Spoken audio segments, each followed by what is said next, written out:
በዛሬው ቪዲዮአችን ላይ አብዛኞቻችን የምንጠቀመው የቴሌግራም መተግበሪያን በተመለከተ ማን የሰራው የት ሀገር ነው የተሰራው የሚለውን እንመለከታለን። ቴሌግራም በዓለማችን ላይ የተፈጠረ አንድ ትልቅ የዲጂታል አብዮትን እናወራለን። ዝም ብሎ መተግበሪያ አይደለም። ለምን እንደሆነ እነግራችኋለሁ። ይህ አፕሊኬሽን በተለይ እንደ ኢትዮጵያ፣ ሩሲያ፣ ኢራን እና ህንድ ባሉ ሀገራት ውስጥ የህዝብ ድምጽ፣ የቢዝነስ ማዕከልና የመረጃ ምንጭ ሆኗል። እየተነጋገርን ያለነው ስለ ቴሌግራም ነው። ግን ይሄንን ታውቃላችሁ ወይ? የቴሌግራም መስራች ይሄንን አፕሊኬሽን የፈጠረው ለትርፍ ብሎ አይደለም። የፈጠረው ከመንግስት ጫና ለመሸሽ፣ ከስለላ ለመዳንና ነፃነቱን ለማወጅ ነው። ታዲያ በዚህ ቪዲዮ ላይ ቴሌግራም እንዴት ተጀመረ? መስራቹ ፓቬል ዱሮቭ ማን ነው? ለምንስ ከሀገሩ ተሰደደ? ተጨማሪ ደግሞ ለምን ብዙ የአፍሪካ ሀገራት ዋትስአፕን ሲመርጡ ኢትዮጵያውያን ግን ቴሌግራምን መረጡ የሚለውን እንወያያለን። መንግስታት ለምን ሊዘጉት ሞከሩ? ለምንስ አልቻሉም? ይሄ ዝም ብሎ የቴክኖሎጂ ታሪክ አይደለም። ይሄ የነጻነት ታሪክ ነው። በዚህም እንግዲህ አብራችሁኝ እንድትቆዩ ጠይቃለሁ። ምን ያህሎቻችሁ ቴሌግራምን ትጠቀማላችሁ? አዘውትራችሁ በየቀኑ የምትጠቀሙ ከሆነ በየቀኑ ይጠቀማለሁ መተግበሪያው ጥሩ ነው ልትሉኝ በኮመንት ማስቀመጥ ትችላላችሁ። ልክ እንደኔ ደግሞ እንደ ነፃ ስቶሬጅ የሴቭድ ሜሴጁን የምትጠቀሙት ከሆነ ምን ያህሎቻችሁ ናችሁ? እጅግ በጣም ጠቃሚ መተግበሪያ ነው። በርካታ ቻናሎችና ግሩፖችም አሉ። በተጨማሪ ደግሞ የቦት ኢንተግሬሽኑ እጅግ አስገራሚ ነው። የተለያዩ ነገሮች እንዲከወኑበት ያደርጋል። ቴሌግራም በዛሬ ቪዲዮአችን ላይ ስለ ቴሌግራም አስገራሚ አስደናቂ የሆነ ነገሮችን ከታሪኩ ጀምሮ አነሳላችኋለሁ። በጣም ብዙ ሰዎች ቴሌግራምን ሲጠቀሙ ተመልክቻለሁ። ታዲያ ሌላ ሀገሮች ላይ እንዲሁም ሌላ የአፍሪካ ሀገሮች ላይ በመጓዝበት ሰዓት ቴሌግራምን አይጠቀሙም። በተቃራኒው ዋትስአፕን ሲጠቀሙ ተመለከትኩ። ታዲያ ለምንድን ነው ኢትዮጵያውያኖች ቴሌግራምን የሚጠቀሙት ከነሱ በተቃራኒ ብዬ ጠየቅኩ። በመቀጠልም ደግሞ ሌሎች ሀገሮች ማን ናቸው ቴሌግራምን የሚጠቀሙት ስል የቴሌግራምን አስደናቂ ታሪክ ለማግኘት ችያለሁ። በተጨማሪም የቴሌግራም አካውንታችሁ ሀክ እንዳይደረግ በጣም በሚያሳዝን ሁኔታ በጣም ብዙ ሰዎች አካውንታችሁ ሀክ ተደርጓል ግን አታውቁትም። ያ ማለት የእናንተን ቴሌግራም ሜሴጅ ሲገባ የሚያይ ሌላ ሰው ሊኖር ይችላል። ይህንንም ያወቅኩት አንድ ትሬኒንግ በምሰጥ ሰዓት ስለ ሴኩሪቲ እያወራው የቴሌግራም ቺን ቲፕ ሳነሳ በጣም ብዙ ሰዎች እንዴ ይሄ እኮ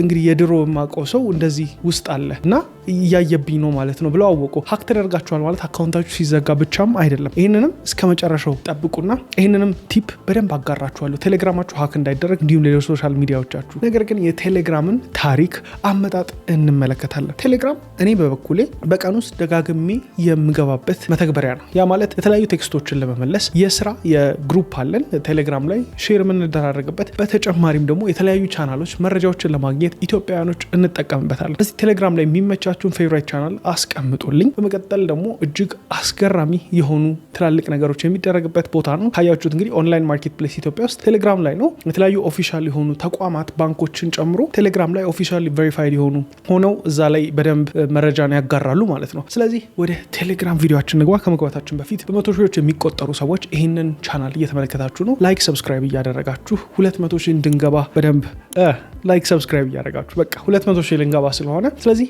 የቴክ ስቶሪስ ፕሮግራማችን ዛሬ በቴሌግራም ላይ ያጠነጠነ ነው። አብራችሁን ቆዩ። ክፍል 1 አጀማመሩ። ታሪኩ የሚጀምረው በሩሲያ ነው። ሁለት ወንድማማቾች ነበሩ። ፓቬል ዱሮቭ የቴሌግራም መስራች እንዲሁም ኒኮላይ ዱሮቭ የሂሳብ ወይም የማትስ ጂኒየስ እና የቴሌግራም ኮድን የጻፈው እሱ ነው። ከቴሌግራም በፊት ፓቬል በ22 ዓመቱ ቪ ኮንታክት የተባለውን የሩሲያ ፌስቡክ ፈጠረ። በአጭር ጊዜ ውስጥ ቪኬ በሩሲያ ውስጥ ትልቁ የሶሻል ሚዲያ ሆነ። ነገር ግን ዝናው ሲጨምር ችግሩም አብሮ መጣ። የሩሲያ መንግስት ጣልቃ መግባት ጀመረ። መንግስት ከፓቬል የጠየቀው ሁለት ነገር ነበር። የተጠቃሚዎችን የግል መረጃ ስጠኝ፣ የፖለቲካ ተቃዋሚዎችን ገጽ ደግሞ ዝጋ አለው። ፓቬል ግን አሻፈረኝ አለ። የሰዎች የግል መብት ለሽያጭ አይቀርብም፣ በፍርሃት ምክንያት አሳልፌ አልሰጥም ሲል ለሩሲያ መንግስት በድፍረት ተናገረ። በ2011 እና በ2013 እንደ አውሮፓውያን አቆጣጠር በጣም ብዙ ነገሮች ተካረሩ። ታጥቀው የገቡ የደህንነት ኃይሎች ቢሮውን ሰበሩበት። ማስፈራሪያው እጅግ በረታበት። ብዙዎች ፓቬል ታስሯል ብለው ያስባሉ። ነገር ግን አልታሰረም። ጫናው ሲበዛበት ሀብቱን እና የፈጠረውን ቪኬ ጥሎ ከሩሲያ ለመሰደድ ተገደደ። እንደ አውሮፓውያን አቆጣጠር በ2014 ፓቬል ዱሮቭ ሀገሩን ለቀቀ። ዲጂታል ኖማድ ወይም ሀገር አልባ የቴክኖሎጂ ሰው ሆነ። ግን አላረፈም። ከወንድሙ ጋር ሆኖ አዲስ ሀሳብን ጠነሰሰ። መንግስት ሊዘጋው የማይችለው ማንም ሊሰልለው የማይችለው ነፃ አፕሊኬሽን ብንፈጥረስ አለው። በዚህ ህልም ውስጥ ቴሌግራም ተፈጠረ። ክፍል 2 ቴሌግራም ለየት የሚያደርገው ምንድን ነው? በዚህ ጊዜ እንደ ዋትሳፕ፣ ቀደም ሲል ደግሞ ቫይበር እንዲሁም የፌስቡክ ሜሴንጀር ያሉ ብዙ አፕሊኬሽኖች አሉ። ታዲያ ቴሌግራም በምን ይለያል? የመጀመሪያው ልንገራችሁ፣ ሚስጥራዊነቱ ነው። ቴሌግራም ላይ ስልክ ቁጥርህን ሳትሰጥ በዩዘር ኔም ብቻ ማውራት ትችላለህ። ማንነትህን መደበቅ ትችላለህ። ለብዙ ሰዎች ይሄ ትልቅ ነፃነት ነው። ታውቃላችሁ፣ በቴሌግራም ደግሞ በዚሁ ልክ በጣም በርካታ ወንጀሎችም ይሰራሉ። ነገር ግን ይሄ የሚበረታታ ነገር አይደለም። ሁለተኛ ደግሞ ምንም ማስታወቂያ የለም ወይም ኖ አድስ። አሁን ግን ከቅርብ ጊዜ ወዲህ የተወሰኑ ማስታወቂያዎችን እንመለከታለን ፕሪሚየም ያልሆኑ ቴሌግራሞች ላይ። ይሄም እንግዲህ መተግበሪያው በስራ ላይ እንዲውል እያገዘው ስለሆነ ነው። ሌላኛው ደግሞ ፍጥነትና የክላውድ ቴክኖሎጂ ነው። ቴሌግራም መረጃህን ስልክ ላይ ሳይሆን ክላውድ ወይም ዳመና ላይ ያስቀምጣል ማለት ነው። ክላውድ እንግዲህ ብዙዎቻችሁ ክላውድ ሲባል ትክክለኛ ዳመና የሚመስላችሁ አላችሁ። በዛ እንዳትሸወዱ። ክላውድ ማለት ራሳቸውን የቻሉ ዴታ ሴንተሮች በምድር ላይ ያሉ ናቸው፣ ግን በክላውድ ተብለው ይጠራሉ። ስለዚህም እንግዲህ ቪዲዮዎች ሰራላችኋለሁ አገራችን ላይ ስላሉ ዴታ ሴንተሮች እንዲሁም በሌሎች ሀገር ላይ ስላሉ አስመልክተን። ታዲያ ሌላኛው አራተኛው ደግሞ ግዙፍ ግሩፖችና ቻናሎች ነው። ዋትሳፕ ላይ ግሩፕ መያዝ የሚችለው ሰው ውስን ነው። አሁን ግን እየተሻሻለ መጥቷል።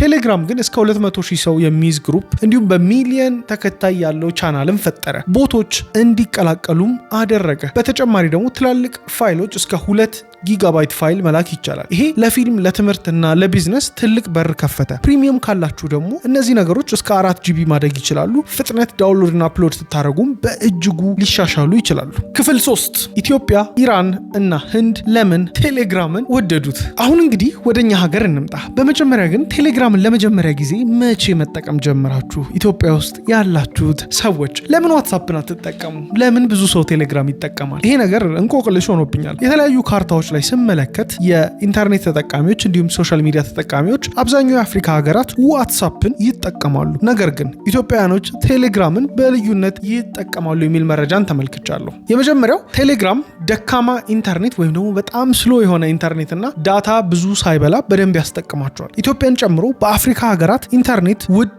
እናም አንዳንዴ ደግሞ ቀርፋፋ ነው። ቴሌግራም ግን በደካማ ኮኔክሽን 2G 3G ሳይቀር በፍጥነት ይሰራል፣ ብዙ ዳታ አይበላም። ይሄ ተመራጭ አድርጎታል። በሁለተኛ ደግሞ ዜና እንዲሁም መረጃ። በኢትዮጵያ ብዙ ሰው ዜና የሚያገኘው ከቴሌግራም ነው። ፌስቡክን ጨምሮ የመንግስት መስሪያ ቤቶች፣ ባንኮች፣ ዩኒቨርሲቲዎች ሳይቀሩ መረጃ የሚለቁት በቴሌግራም ነው። ዋትሳፕ ለዚህ አይመችም ነበር። አሁን ግን ዋትሳፕ ይሄንን አስተካክሏል። ሌላኛው ደግሞ ሴንሰርሺፕ ሬዚስተንስ የሚባል ነገር አለ። እንደ ኢራንና ሩሲያ ባሉ ሀገራት መንግስት ሚዲያዎችን ሲዘጋ ህዝቡ መረጃ የሚለዋወጠው በቴሌግራም ነው። በኢራን ብቻ ከ40 ሚሊዮን በላይ ተጠቃሚ ነበሩ። ይሄ አስገራሚ ቁጥር ነው። ክፍል 4 ለምን ሌላው የአፍሪካ ሀገር ዋትሳፕን ይጠቀማል? አስገራሚው ነገር ግን ጎረቤቶቻችን እንደ ኬንያና ናይጄሪያ በብዛት የሚጠቀሙት ዋትሳፕ ነው። ለምን? ቀድሞ የመገኘት ጉዳይ ነው። ስማርት ስልኮች ወደ አፍሪካ ሲገቡ ዋትሳፕ ቀድሞ ቦታ ይዞ ነበር፣ ተጭኖ ማለት ነው። የቴሌግራም ጥቅሎች ብዙ የአፍሪካ ቴሌኮም ኩባንያዎች ነፃ ዋትሳፕ ፓኬጅ ይሰጡ ነበር። ስለዚህ ዋትሳፕን ተጠቀሙ። ቀላልነት፣ ዋትሳፕ እንደ ቻናልና ቦት ያሉ ውስብስብ ነገሮች የሉትም። ለጀማሪዎች ቀላል ነው፣ ግን አሁን ታሪኩ እየተቀየረ ነው። ወጣቱ ትውልድ በመላው አፍሪካ ወደ ቴሌግራም ተመልሶ እየፈሰሰ ነው። ክፍል 5 መንግስታት ለምን ሊዘጉት ሞከሩ? ሩሲያ፣ ኢራን፣ ቻይና እና ሌሎች ቴሌግራምን ለመዝጋት ሞክረዋል። ሩሲያ ፓቬል ዱሮቭን የኢንክሪፕሽን ቁልፉን ወይም ኢንክሪፕሽን ኪ ካልሰጠህን እንዘጋዋለን አለችው። ፓቬል ግን እምቢ አለ። ሩሲያ አፕሊኬሽኑን አገደችው። ግን ምን ተፈጠረ? ቴሌግራም ብልህ ነበር። ሰርቨሮቹን በየቦታው ስለበታተናቸው ሊያጠፉት አልቻሉም። በመጨረሻም የሩሲያ መንግስት ሽንፈቱን አምኖ እገዳውን አነሳ። ይሄ ክስተት ለዓለም ያሳየው ነገር ቢኖር ቴሌግራም ከመንግስታት ጡንቻ በላይ መሆኑን ነው። ክፍል 6 የቴሌግራም ዋና ምሰሶ የግል ነፃነት ወይም ፕራይቬሲ ነው። አብዛኞቹ ሰዎች የሚጠቀሙት ቴሌግራምን ለፕራይቬሲያቸው ሲሉ ነው። ግን ከቴሌግራምም የተሻለ ፕራይቬሲን ብቻ ሴንተር አድርገው የሚሰሩ እንደ ሲግናል የተሰኙ መተግበሪያዎችም አሉ። ታዲያ ፓቬል ዱሮቭ ሁሌም የሚለው ይሄንን ነው። የግል ነፃነት ሰብአዊ መብት ነው። ደህንነትን ለመጠበቅ በሚል ሰበብ ነፃነታችንን አሳልፈን አንሰጥም ሲል ይናገራል። ክፍል 7 ፓቬል ዱሮቭ ሚስጥራዊው ሰው። ስለ መስራቹ ፓቬል ዱሮቭ ስናወራ እንደ ማርክ ዙከንበርግ ወይም ኢሎን መስክ አይደለም። በአንድ ሀገር አይቀመጥም፣ ዘላን ነው። ቃለ መጠይቅ ወይም ኢንተርቪው ብዙ አይሰጥም። የሚለብሰው ሁሌም ጥቁር ልብስ ነው። እጅግ በጣም ጤናማ የአኗኗር ዘይቤን ይከተላል። ብዙዎች የሩሲያው ማርክ ዙከንበርግ ይሉታል። እሱ ግን ከሀብታም ይልቅ ነፃ መሆንን እመርጣለሁ ይላል። ክፍል 8 የቴሌግራም የወደፊት እጣ። ዛሬ በቴሌግራም ወደ 1 ቢሊዮን ተጠቃሚዎች እየተጠጋ ነው። አሁን ዝም ብሎ ቻት ማድረጊያ አይደለም፣ ክሪፕቶ ከረንሲ መገበያያ እየሆነ ማስቀመጫ ዋሌትም ጭምር የቢዝነስ ማስታወቂያ እየሰራ ነው። ቴሌግራም ፕሪሚየምን በማምጣት ገቢ እያገኘ ነው። ምናልባት አንዳንድ ሰዎች ስታወሯቸው ከጎናቸው የቬሪፋይድ ምልክት ከተመለከታችሁ ቴሌግራም ፕሪሚየምን ስለሚጠቀሙ ነው። ቴሌግራም ፕሪሚየምን ስትጠቀሙ በርካታ ጥሩ የሆኑ ለውጦች ታገኙበታላችሁ እዛው ቴሌግራም መተግበሪያ ላይ። ከነዛም ውስጥ የመጀመሪያው በቴሌግራም ፕሪሚየም ላይ የተገደበ ፍጥነት ከነበራችሁ ፋይሎችን ደግሞ መላክ የምትችሉት እስከ 2 ጂቢ ከነበረ ፕሪሚየም ሲኖራችሁ እስከ 4 ጂቢ መላክ ትችላላችሁ። አፕሎድ እና ዳውንሎድ ስታደርጉ ደግሞ እጅግ ፍጥነት ይኖራችኋል። ሌላኛው አንሊሚትድ ክላውድ ስቶሬጅ ይሰጣችኋል። ለሚዲያዎቻችሁ፣ ለቻቶቻችሁ በቃ አንሊሚትድ ነው። በተጨማሪ ደግሞ እስከ 1000 ቻናል፣ 30 ፎልደር፣ 10 ፒን እንዲሁም 20 ፐብሊክ ሊንክ ከ4 አካውንቶች ጋር ማግኘት ትችላላችሁ። ወደ ቴሌግራም ቢዝነሳችሁ ደግሞ ወይም ቴሌግራም ቢዝነስ ብላችሁ አፕግሬድ ካረጋችሁት አካውንታችሁ የቢዝነስ ፊቸሮች ይኖሩታል። ያ ማለት ሎኬሽን እንዲሁም ከፍታችሁ የምትዘጉበትን ሰዓት ልክ ጉግል ማፕስ ላይ እንደምታገኙት ፊቸር ይኖራችኋል ማለት ነው። በጣም ትናንሽ የሚባሉ በርካታ ፊቸሮች አሉ። ለምሳሌ እናንተ መቼ መጨረሻ ኦንላይን እንደነበራችሁ ማሳወቅ ካልፈለጋችሁ እሱን ፊቸር ኦፍ ማድረግ ትችላላችሁ። ይህን ስታረጉ ግን ሌላ ሰው ደግሞ እናንተም ኦንላይን መቼ እንደነበር ማወቅ አትችሉም። በሁለቱም በኩል ይዘጋባችኋል። አሁን ግን ፕሪሚየም ሲኖር የእናንተን ሰው ሳይ እናንተ ግን የሰውን ማየት ያስችላችኋል። አንድ ሰው ቮይስ ቢልክላችሁ የሚሰለቻችሁ አይነት ከሆነ በቀጥታ ወደ ቴክስት ተቀይሮ መመልከትም ያስችላችኋል። ይሄ አሪፍ የሆነ አድቫንቴጅ ነው። ልክ እንደዚህ በርካታ ቆጥሬ ማልጨረሳቸው የፕሪሚየም ፊቸሮች አሉት። ከሁሉም ውስጥ በዋነኝነት ለየት የሚለው ቴሌግራም ላይ ማስታወቂያ ሲመጣ ፕሪሚየም ከሆናችሁ ማስታወቂያዎችን አለመመልከት ትችላላችሁ። ታዲያ ቴሌግራም ወደፊት ምን ሊሆን ይችላል ካላችሁኝ፣ ከሩሲያ ተነስቶ ወደ ስደት ገብቶ ዛሬ በዓለም ዙሪያ ያሉ በሚሊዮን የሚቆጠሩ ህዝቦችን ያገናኘው ቴሌግራም ታሪኩ በአጭሩ ይህን ይመስል ነበር። ኢትዮጵያ ውስጥ ተማሪው ትምህርቱን፣ ነጋዴው ደግሞ እቃውን በኦንላይን ሾፒንግ፣ ሚዲያው ደግሞ ዜናውን የሚያስተላልፍበት ዋነኛ መሳሪያ ሆኗል። ቴሌግራም አፕ ብቻ አይደለም፣ የዲጂታል ነፃነት ምልክት ነው። የእናንተ ሀሳብ ምንድን ነው? ቴሌግራም ከዋትሳፕ ታስበልጡታላችሁ? እንደዛ ከሆነ ደግሞ ለምን? ኮሜንት ላይ እስቲ ሀሳብ አስተያየታችሁን አስቀምጡልኝ። ልክ እንደዚህ አስገራሚ የቴክ ታሪኮችን የማቀርብበት ፕሮግራሜ ነው። ጆኤል ታላርጊ ነኝ። ስለ ቴሌግራም የነበረን ቆይታ እንዴት ነው? ያልጠበቃችሁትን ነገር እንዳገኛችሁ ተስፋ አደርጋለሁ። ታዲያ በርካታ በሚሊዮኖች የሚጠቀሙት መተግበሪያ እንደመሆኑ በጣም ብዙ ሰዎች ደግሞ ያላወቋቸው ብዙ ፊቸሮች አሉ። የተለያዩ ቲፖችንም አጋርቻለሁ። በጣም ኢምፖርታንት እንዲሁም አስፈላጊ ሆነው ብዙ ሰዎች ቴሌግራም አካውንታቸው ተጠልፏል፣ ግን እንደተጠለፈ አያውቁም። ይህንንም ደግሞ እንዴት ማወቅ እንደምትችሉ አሁን እዚሁ አሳያችኋለሁ። ቪዲዮ ላይ የነበራችሁ ሀሳብ አስተያየትን ደግሞ ላይክ እያረጋችሁ ቻናሉን ሰብስክራይብ ያላረጋችሁ ሰዎች ሰብስክራይብ እያረግን እንቀጥላለን። በመጀመሪያ ቴሌግራም አካውንታችሁ ሀክ እንዳይደረግ ማድረግ ያለባችሁን ወሳኝ ጥንቃቄዎች እዚሁ አብረን እንመለከታለን። የቴሌግራም አካውንታችሁ ወይም ቴሌግራም አፕሊኬሽናችሁን እንድትከፍቱ እኔ ቴሌግራም ኦፊሻል አፕሊኬሽኑ ላይ ነው የተጠቀምኩ ያሉት። በመጀመሪያ ፕራይቬሲ ኤንድ ሴኩሪቲ የሚል ታገኛላችሁ። በግራ በኩል 3 ነጥብጣቧን ስትጫኗት እሷን ነክታችሁ በቀጥታ ሴቲንግ የምትላለች። ሴቲንግ የሚለውን ስትነኩት ፕራይቬሲ ኤንድ ሴኩሪቲ የሚል ጋር ይወስዳችኋል። አሁን እዚህ ጋር ትልቅ ነጥብ ይነሳል። 2 ስቴፕ ቬሪፊኬሽን የሚል አለ። ይሄ በጣም ኢምፖርታንት የሆነ ነገር ነው። እቺን ኦን ካላደረጋችኋት በቀጥታ እናንተ ቴሌግራማችሁን ፓስወርድ እንዳረጋችሁበት ነው ማለት ነው። ስለዚህ ማንም ሰው በቀላሉ አክሰስ አያደርገውም። ይሄ ብቻውን ግን በቂ አይደለም። 2 ስቴፕ ቬሪፊኬሽን ኦን ታደርጋላችሁ። ያ ማለት ወደ ስልክ ቁጥራችሁ ሜሴጅ እንዲላክላችሁ ዋን ታይም ፓስወርድ ሎጊን ሲደረግ ነው። ስለዚህ ይሄንንም ስቴፕ ካረጋችሁ በኋላ ደግሞ ወደ ኢሜይላችሁ ቬሪፊኬሽን እንዲላክ ማድረግ ትችላላችሁ ማለት ነው፣ እንደ ባክአፕ። ስለዚህ ስልካችሁ ቢሰረቅ ቢጠፋ ምንም አያሳስባችሁም፣ ቴሌግራም ተጠለፈብኝ ብላችሁ ማለት ነው። በመቀጠል ደግሞ እንግዲህ እዚህ ጋር ዲቫይስ የሚል ይመጣላችኋል። እዚህ ጋር ነው ትልቁ ነገር። አንድ ጊዜ ትሬኒንግ እየሰጠው ነበር። ያንን ትሬኒንግ ላይ ከሳይበር ሴኩሪቲ ጋር ተያይዞ አብዛኞቻችን የምንጠቀመው ዲቫይሶች ላይ እንኳን እንደተጠለፍን አናውቅም ብዬ ምሳሌ ለመስጠት ሞከርኩ። እዛ ክፍል ውስጥ የነበሩ አይ ቲንክ 30 ወይም 40 ሰዎች ነበሩ። ትላልቅ ሰዎች ናቸው፣ ሰራተኞች ናቸው ስልጠና ሰጣቸው የነበሩት። ስለዚህ እነዚህ ሰራተኞች የመስሪያ ቤት ሰራተኞች ናቸው። በቀጥታ ምን አልኳቸው? እስቲ ቴሌግራማችሁን ክፈቱ፣ እዚህ ውስጥ ሂዱና አክቲቭ ሴሽን ውስጥ የሚለው ሄዳችሁ የማታውቁት ዲቫይስ ካለ ፈልጉልኝ አልኳቸው። ስለዚህ አክቲቭ ሴሽን ውስጥ ገቡ። በኮምፒውተራችሁ ሎግ ካረጋችሁ ኮምፒውተራችሁን ያመጣል። በስልካችሁ ከሆነ የስልካችሁ ሞዴል ጠቅሶ ያመጣላችኋል። ከዛ ውጪ ግን የማታውቋቸው ሰዎች ካገኛችሁ ባካችሁ እባካችሁ እስቲ ኮሜንት ላይ አስቀምጡልኝ። አግኝቻለሁ የማላውቀው ሰው ስልክ ተጠልፎ ነበር እናመሰግናለን ብላችሁ ብቻ ኮሜንት አድርጉልኝ። ሌላ ምንም አልፈልግም። እነሱን ለማስወጣት በቀጥታ ተርሚኔት ኦል ሴሽንስ ትሉታላችሁ። ሙሉ በሙሉ ያስወጣችኋል። በቀጣይ ማድረግ ያለባችሁ ፓስወርዳችሁን መቀየር ነው ማለት ነው። ቱ ስቴፕ ቬሪፊኬሽናችሁን ከላይ ያለውን በኢሜይል ማድረግ በስልክ ቁጥር ማድረግ ነው። ታዲያ እዚህ ስልጠና ላይ በጣም ደነገጥኩ። እንዴ እኔ ያገኘው ብሎ አንድ ሁለት ሰው ሳይሆን ቢያንስ 7-8 ሰዎችን አገኘው ከዛች ትንሽ ሲምፕል ሰዎች ውስጥ ማለት ነው። ስለዚህ በጣም በርካታ ሰዎች ይሄንን አያውቁትም። ነገር ግን ቱ ስቴፕ ቬሪፊኬሽንን ለዚህ ብቻ ሳይሆን ለሁሉም ሶሻል ሚዲያዎች ቲክቶክ፣ ፌስቡክ፣ ኢንስታግራም ማድረግ ትችላላችሁ። የመጀመሪያ ኢሜይላችሁን ሴኩር አድርጉት።